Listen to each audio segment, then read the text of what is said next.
Welcome, Home Secretary. This afternoon with briefings with brief remarks from our Minister of Foreign Affairs and then the Home Secretary, and then we will welcome questions from the media. Minister, please, for opening remarks. You can sign first too.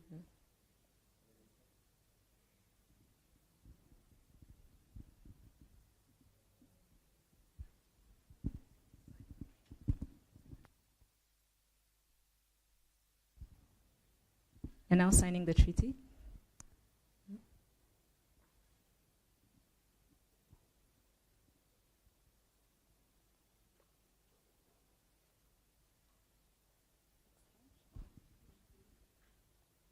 Exchange is now happening.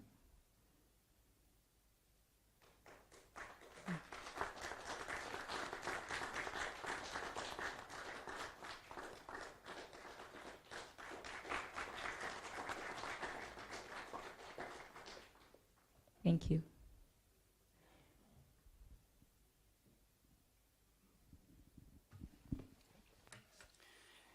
James Clevery, Secretary of State for the Home Department. Ladies and gentlemen, let me begin by welcoming you and your delegation to Rwanda. It is indeed a pleasure to have you here as Rwanda and the UK continue to work together on our migration and economic development partnership. This partnership reflects Rwanda's commitment to protecting vulnerable people and our country's track record in welcoming and hosting refugees and migrants from around the world. Rwanda and the UK understand that there is a critical need to find innovative ways to address the suffering of migrants making dangerous, desperate journeys under the exploitation of criminal human smugglers. There is also a need to tackle the underlying causes driving people from their homelands. In other words, the boats will not be completely stopped unless we reverse the lack of opportunity and insecurity in countries around the world. The treaty we have just signed today, will reinforce the mutually beneficial framework for cooperation that we have developed. It will re-emphasize in a binding manner already existing commitments that address the concerns raised in the legal process about the protection of asylum seekers. The treaty will also formalize the rule of law partnership with the UK. Together, we will build the capacity of our asylum system as a safe and human migration process. This partnership will also strengthen our asylum process system by exchanging best practices and providing capacity building and expertise in the area of migration. I want to reaffirm that the people relocated to Rwanda will be welcomed and that they will be provided both the safety and support they need to build new lives. Rwanda looks forward to further strengthening the cooperation with the United Kingdom and to implementing this treaty. Dear Home Secretary, dear James, I welcome you to deliver your remarks before we take a few questions from the media. I thank you for your kind attention. Foreign Minister Vincent, thank you for welcoming me and my delegation here to Rwanda. You and I have had the opportunity to work in the past in my former capacity as the UK's Foreign Secretary, and in all our dealings, I have always found both you personally and your government to be professional, thoughtful, and serious partners on the world stage. And I think this is exemplified by the Migration and Economic Development Partnership that we have developed over recent months, and which we now strengthen and enhance through this treaty. As you have said, Rwanda has now established a strong reputation for the humane and professional administration of refugees and migrants. This is something understood by the UK and the multilateral community. The treaty that we signed today builds on that joint work. It takes the positive professional attitude that you and your governments display and allies it with the work that the UK is doing to ensure that we break the business model of those evil people smuggling gangs. We want to make sure that people can live in safety and prosperity, and that is why, in addition to the migration element of this partnership, the economic development part is incredibly important. We recognise that people will understandably move away from conflict and from famine, and therefore it is in all our interests to address these long-term drivers of mass migration. But we should also make it clear that those people coming to the UK should do so through safe and legal routes, and that those who put themselves in the hands of people smuggling gangs will not be able to remain in the UK.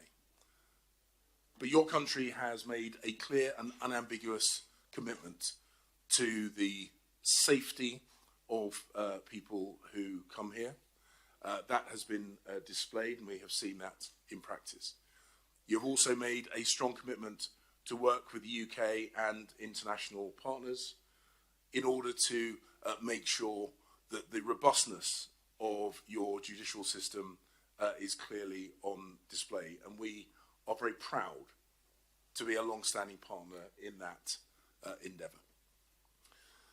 This bilateral relationship today, this meeting today, is of course marking a particularly important part of our bilateral relationship. But I would also like to take this opportunity to expand upon the work that we are doing together in terms of your tourism, in terms of your agricultural sector, and in terms of your country's wider economic development. Rwanda has shown itself to be a strong and important partner to the UK. I'm very proud that this treaty today amplifies that relationship, and I'm very much looking forward to continue working with you in my new role as Home Secretary. Thank you.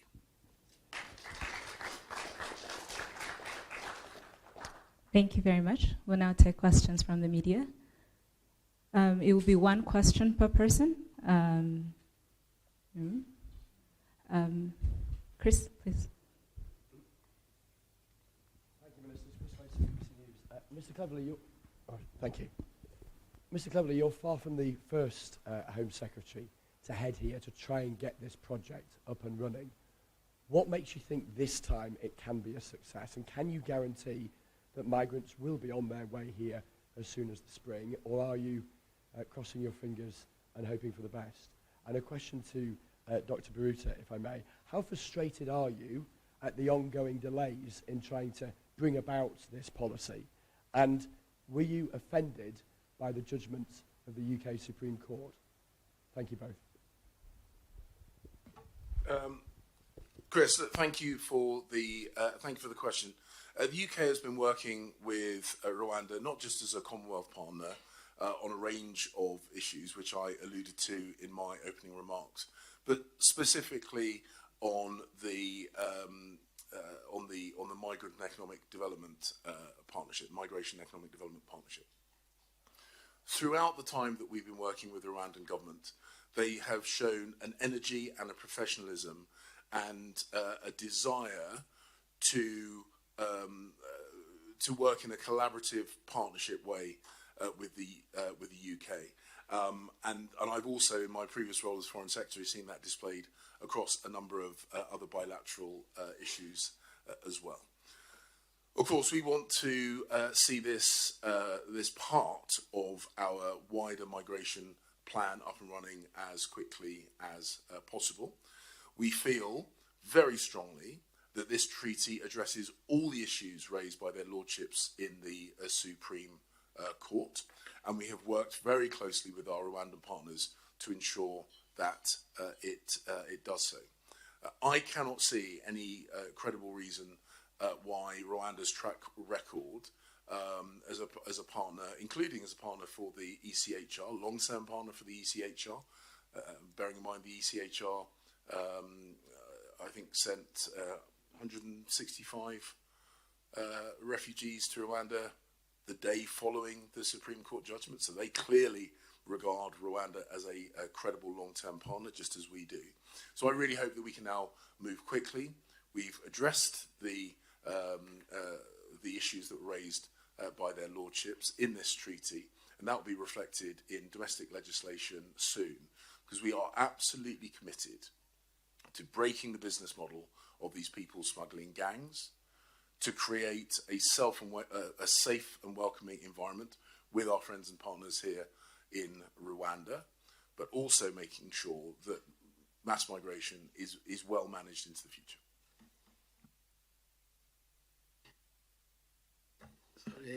Let me say that Rwanda's commitment is driven by our belief in what is right, rather than seeking external validation or praise.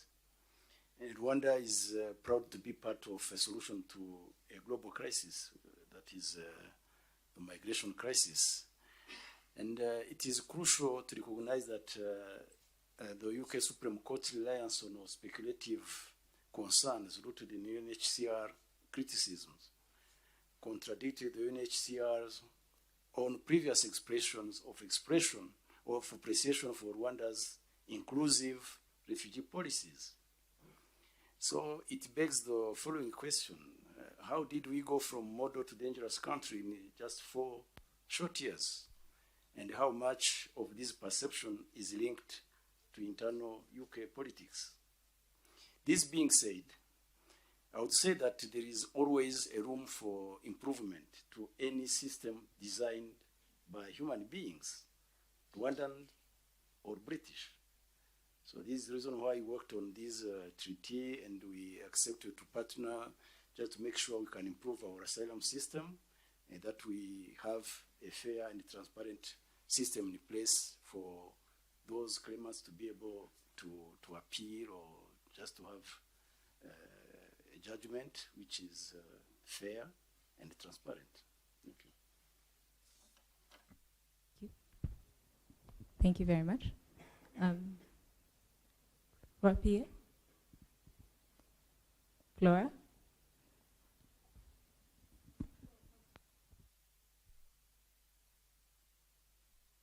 Thompson from the Press Association.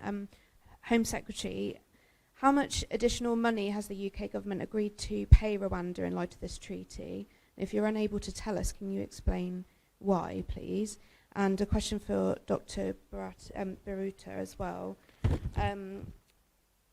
Could you tell us if the Rwandan government continues to remain committed to this partnership, even if it faces further delays and setbacks? Or have you set a deadline on when you would withdraw your cooperation? Thank you. Firstly, let me make it clear. The Rwandan government has not asked for, and we have not provided, any funding linked to the signing of this treaty.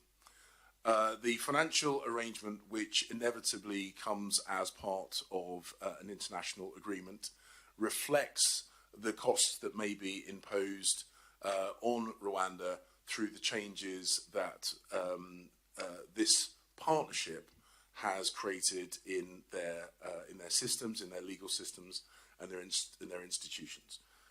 But this treaty, as I say, no money was asked for by the Rwandans for this treaty. No money was provided to the Rwandans for this treaty. Dealing with migration is important, and it is not a cost-free option.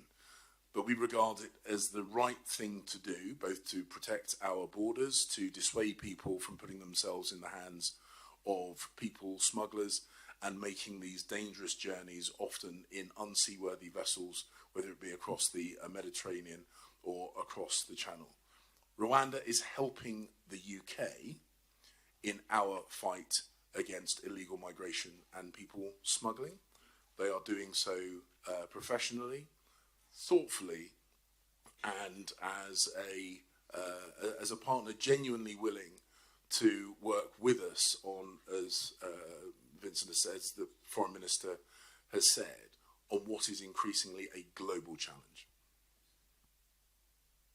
So, Rwanda is very much committed to this migration and economic development partnership, and this is the reason why we worked with our colleagues from the UK to address the concerns of the UK Supreme Court, while we thought they were unfounded and unfair, but we worked together just to address those concerns. So we don't have a plan to withdraw from this collaboration. We have a plan to implement this partnership, and we remain open to just monitor the implementation and be able to adjust one or the other element which will need to be adjusted. So we are committed to the partnership, and we don't have a plan to withdraw from this collaboration. All right, thank you. We'll take one more question. Vincent?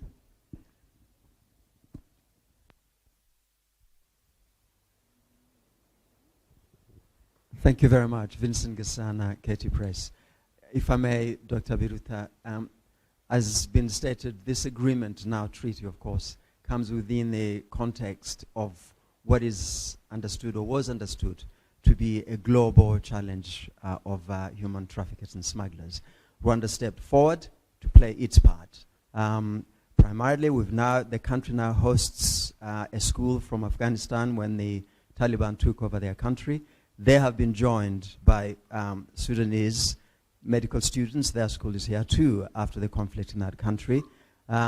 You've also got this emergency transit mechanism from Libya, where it's scarcely believable people are actually being sold in slave markets, and they are now in Rwanda and thriving.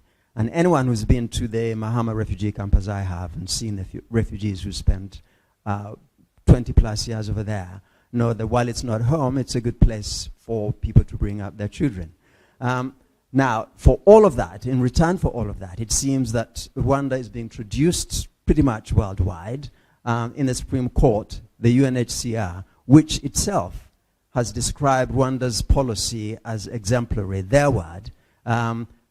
Bizarrely, it goes to the Supreme Court and says Rwanda is an unsafe country to be. So, are Rwandans entitled to ask themselves, why is Rwanda continuing this agreement? Why are they allowing themselves to be traduced? Why not just say, look, we've done our best, we are happy to step forward and participate in what is a global crisis, but we don't want this thrown in our faces anymore. What explanation would you give to them? Why is Rwanda bending over backwards over this? We continued with this partnership because we believe that we are doing the right things to contribute to a solution to this global migration crisis. You mentioned it, we have refugees in this country from all over the world, from Sudan, from Afghanistan, and from the region. And we believe that we are doing the right things in receiving these refugees. The fact is that there are situations around the world which will continue to produce refugees. And it is not helpful for all of us to criticize a country like Rwanda, which is contributing to a solution, while we are not even addressing the root causes. I mean, all of us are not even addressing the root causes which produce those refugees. I said it, we were unfairly treated by international organizations, by the media, by courts, but we believe that we are doing the right things, and those who are criticizing us should bring up alternative to the solution we are proposing. So let's just move forward and implement what we have agreed to do, and just wait for those who are criticizing us to see what alternative system they are going to propose to this problem. Criticizing is one thing, but providing a solution is another one. So we are working on providing solution And I think we survive those criticisms from these various organizations and actors. Thank you. I know the question wasn't directed at me, but with your indulgence, I'd like to make a few comments on this.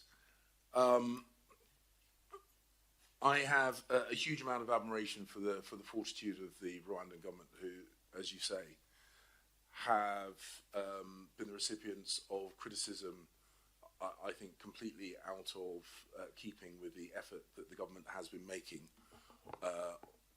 on behalf of the UNHCR and other organisations and those refugees themselves. There is a desire, as you have heard, to keep improving those processes and work closely with international partners like the UK and others in order to continue that evolution and improvement of processes, just as all governments should seek to do. The UK and Rwanda are working on this because it is important, not because it is necessarily easy or that it buys you cheap or quick popularity. We do this despite the fact that it is difficult and sensitive, because if we don't address these issues, the people that will ultimately be the winners are the people smugglers. They are the slave traders. They are the criminal gangs, and they are the extremist voices who always take advantage of human difficulties and hardship. Rwanda is stepping forward to be a thoughtful and careful partner in solving these incredibly difficult international issues.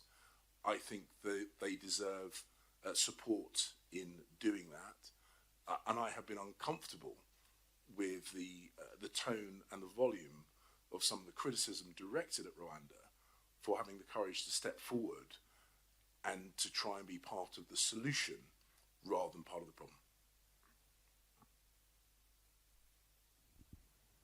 Thank you, Minister. Thank you, Home Secretary. That's all the time we have for today. If you have any more questions, please do let me know, and we can proceed from there. Have a good day. Thank you so much.